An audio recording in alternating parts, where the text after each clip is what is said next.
Fazio is an industry powerhouse who has overseen 40,000 homes sold and $9 billion in production. And Kristen Cantrell is one of the nation's most accomplished team leaders, helping thousands of agents build their businesses. They are passionate about educating, encouraging, and empowering moms in real estate. Our next episode starts now. Well, hello, it's Angela Fazio, and I'm missing my co-host. She is on this thing called vacation, so we let her off today, and I'm excited. Our guest today is from Las Vegas area, actually right outside of Las Vegas. Her name is Stephanie Teeters. She's been in the business for 8 years, and she is super fun. I can't wait for you guys to hear from her. Stephanie, welcome to the show, and give us just a little bit of background about yourself. Thanks so much, Angela. I am a Las Vegas native. So I am in Vegas. I just don't live on the Strip like everybody assumes you do when you live here. I'm a mom of 3 girls, and I have been doing real estate for 8 years. So I really enjoy it, and it gives me time with my kids. Yes, you have 3 beautiful little girls, which is nuts. Having 3 girls. I have 6 kids, but only 2 of them are girls. And 3 girls is a lot. It's a lot of estrogen, and I have that preteen right now, and then a 5 and a 3-year-old. So it's a lot of girl. It really is. So I think that your story getting into real estate and like the beginning struggles, I love to hear struggle stories, because I think struggle stories are literally what for me, it's what drove me for so long is my struggle story. You had one too. So tell us a little bit about your first years in real estate and when you just had your one daughter, and give us a little background on that and how you got into real estate. So I was a single mom. I left my ex-husband. It doesn't work out always. And I moved back home with my parents because they also live here. And I was sharing a bedroom with my daughter. And I worked for a great company. I just wanted more. So I ended up starting real estate thinking, it could be something I could do on the side, help it supplement my income, get out of my mom's house, basically, again, at 23 years old.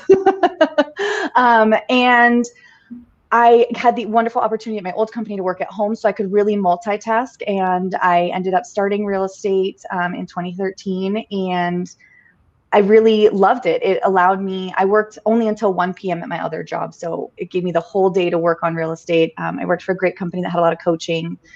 And it was a struggle, though. I mean, you don't make a lot of money your first year. I mean, you can, but with a baby as a single mom, full-time job, it just wasn't what I thought it was, I guess, because people think it's so easy, right? You only hear the easy stories. And I struggled the first 3 years, but I kept at it. There's several times I wanted to throw in the towel, I say, and get like a normal 9-to-5, just a different 9-to-5, because I had a daughter and I had to have that stability. And I kept my job because of insurance, mostly because you have to have that with a single mom. And finally, there was just like this pivot point where I started getting really busy with real estate, and I had the opportunity to quit my full-time job. And it just kind of like, either you do or you don't. And I just jumped in, and here I am. Best decision I ever made. I know, right? So I wish I could, that's one of the reasons why I like to tell the struggle story, is because most everybody does not experience success right away at all. Like it took me and my husband 9 months to get something really rolling. And those are painful. That's a long time. It doesn't sound like a long time, but when you're waiting and every single day you're putting in the work and nothing's happening, it's so frustrating, and you do want to quit sometimes.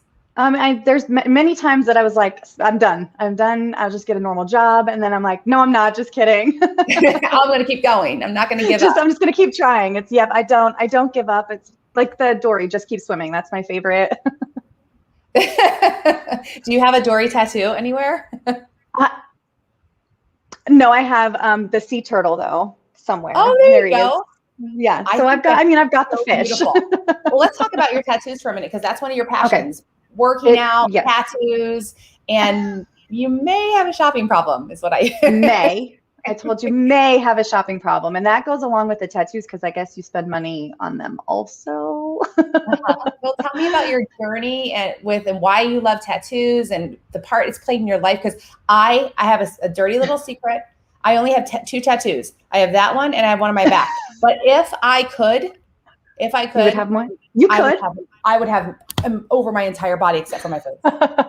Totally. So I will say, I mean, I've had tattoos since I was 16. My mom was really easygoing and signed for my first two at a very young age. But I was a good kid. I was a straight A student. That was what I loved. I was very passionate about it.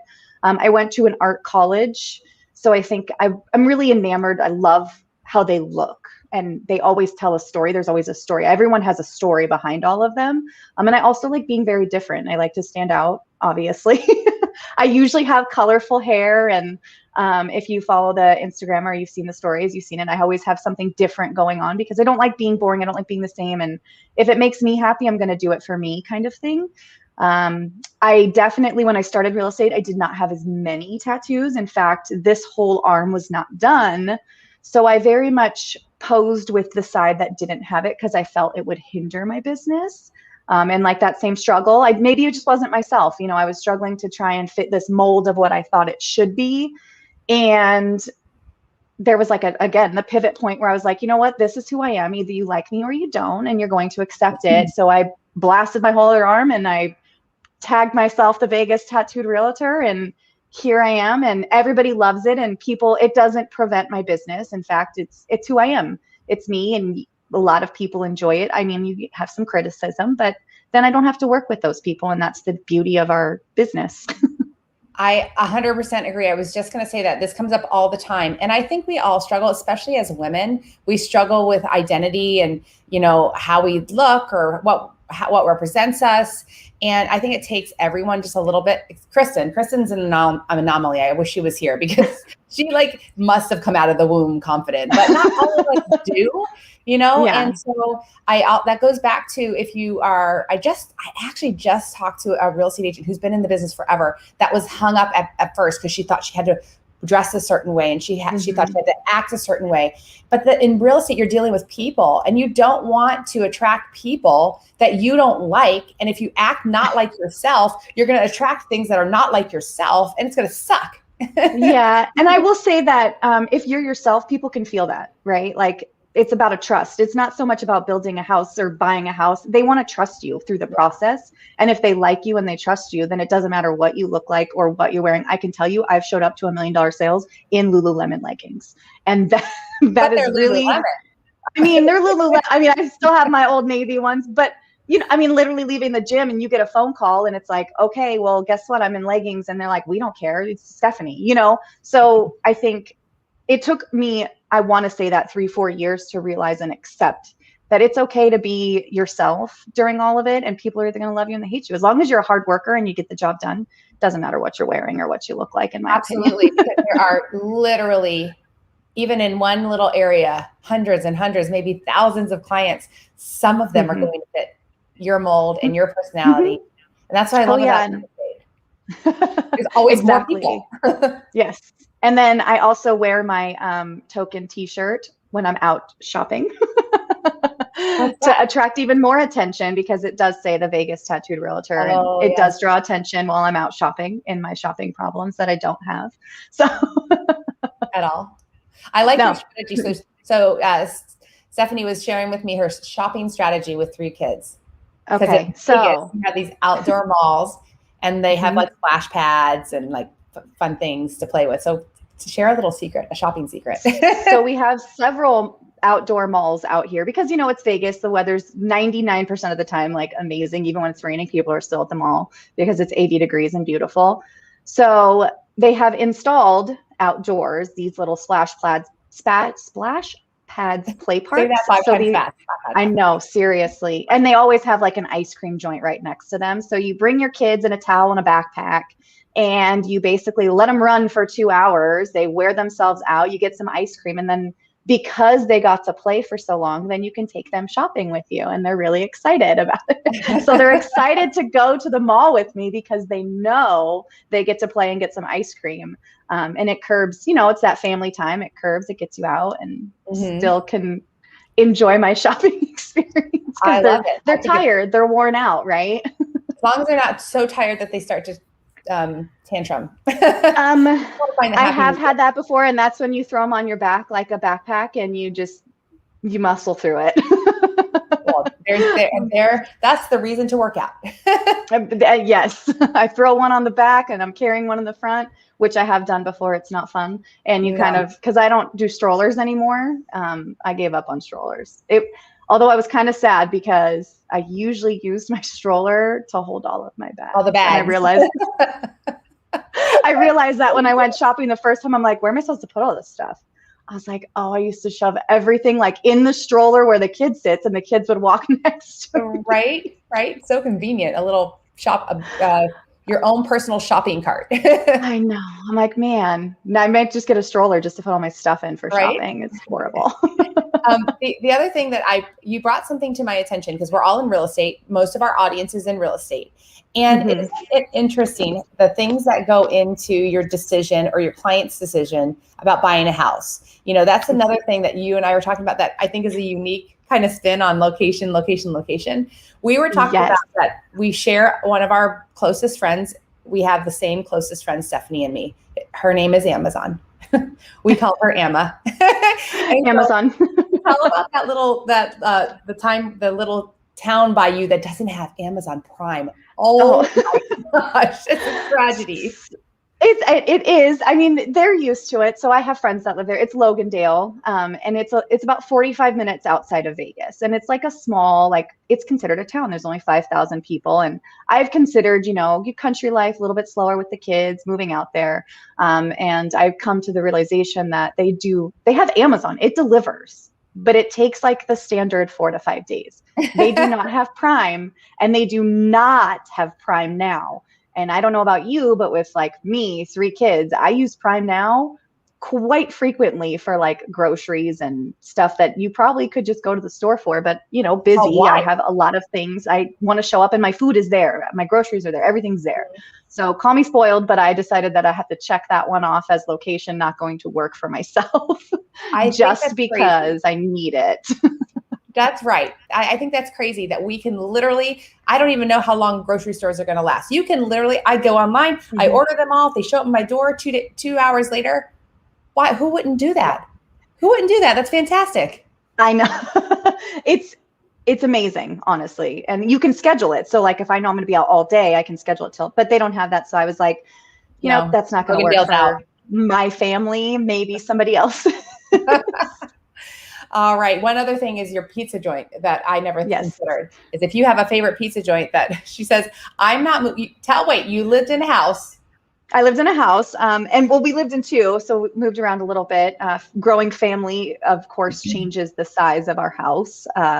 So we moved around a little bit, found this great pizza place, and we moved outside of their delivery range. And we decided when we were moving again, I called the pizza place to make sure that the new address before we moved was within the delivery location, because they only deliver within a 2-mile radius. They don't use the Grubhubs and the everything's out there. So I had to make sure before we moved, because this pizza place is life for every Friday at our family. That they deliver. Right there. They should be paying you for sponsorship. That's what they should be doing. I mean, they know who we are by name. I literally walk in. It's like, hey, Stephanie. I'm like, this is bad. That our delivery driver knows us. I mean, it's good though, right? It's a loyalty thing. And I'm really a fan of that. So I recommend them for everybody in my 2-mile radius. So this applies to our whole audience and no, but they're not even a chain. They're definitely a local. They used to be out in Henderson and they branched out to here. So when I did, I was like, I'm never leaving you ever. That's awesome. That is awesome. So tell us some of your, I know that you had told me that most of your real estate business comes from the relationships that you've built. It was Zappos, right? That you worked for? Yes. Yeah. So I worked at Zappos. Oh, go ahead. No, you go ahead. That's what I want to get into. So people can understand how to get business. Yeah, no, I worked there for almost 10 years. That was my job before doing real estate. And it was wonderful. Right. And I definitely kept the connections with everybody that was there. And a lot of my business when I left, it was, hey, just so you know, I'm in real estate now. And a lot of them knew what I was doing and they all supported me. And I still, to this day, people that still work there that I still know, I'm getting referrals from the people that work there, which is great because I'm a big relationship person. I'm not in the business just for houses, which I've said. I'm in a relationship business.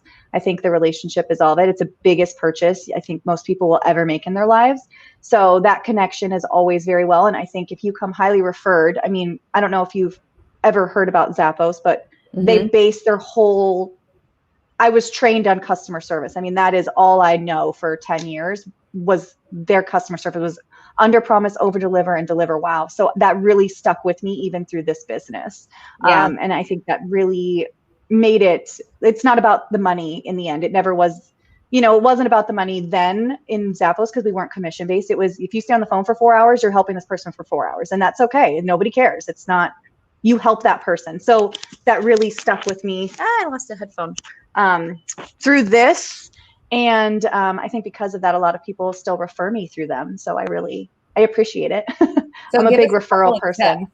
So if you're a relationship person and someone's like, I want to be intentionally more relational with my clients, give just a couple of tips of what you do to be intentionally relational.